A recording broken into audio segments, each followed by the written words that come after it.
తర్వాత disaster management, విపత్తు నిర్వహణ, ముఖ్యంగా న్యాచురల్ డిజాస్టర్స్ వచ్చినప్పుడు, వాల్కన్ ఎరప్షన్స్ వచ్చినప్పుడు, సునామీస్ వచ్చినప్పుడు, ఎర్త్ క్వేక్స్ వచ్చినప్పుడు, కోస్టల్ ఎరోజన్స్ వచ్చినప్పుడు ఫాస్ట్ గా మనం రెస్పాండ్ అవ్వచ్చు. దీనివల్ల మనకు డేటా వస్తాయి.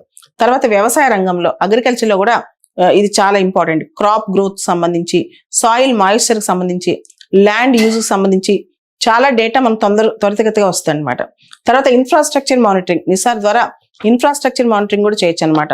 ఆయిల్ స్పిల్స్, ఎక్కడైనా సముద్రంలో ఆయిల్ స్పిల్స్ పడిపోయినా, అంటే ఏదైనా సముద్రంలో వచ్చే నౌకల్లో ఆయిల్ స్పిల్ అయిపోయినా, తర్వాత అర్బనైజేషన్, పట్టణీకరణ సంబంధించిన డేటా, ఫారెస్టేషన్, డిఫారెస్టేషన్ సంబంధించిన డేటా, ఇవన్నీ కూడా నిసార్ ద్వారా మనం సేకరించవచ్చు.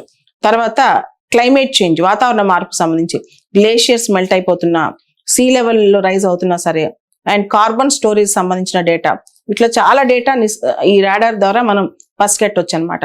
సో దీనివల్ల మల్టిపుల్ యూజెస్, ఇది ఒక ఎర్త్ అబ్జర్వేషన్ శాటిలైట్, దీనివల్ల మనకు మల్టిపుల్ యూజెస్ ఉన్నాయి. ఎర్త్ సైన్సెస్ లో కానీ, వ్యవసాయ రంగంలో కానీ, విపత్తు నిర్వహణలో కానీ, తర్వాత వాతావరణ మార్పు సంబంధించి కానీ, తర్వాత మౌలిక వసతులు, ఇన్ఫ్రాస్ట్రక్చర్ మానిటరింగ్ లో కానీ, ఇలా రకరకాల అడ్వాంటేజెస్ ఉన్నాయన్నమాట. ఓవరాల్ గా ఇది ఇస్రో నాసా కొలాబరేషన్ లో ఒక పీక్ పాయింట్ అని చెప్పొచ్చు. ముఖ్యంగా సివిలియన్ స్పేస్ కొలాబరేషన్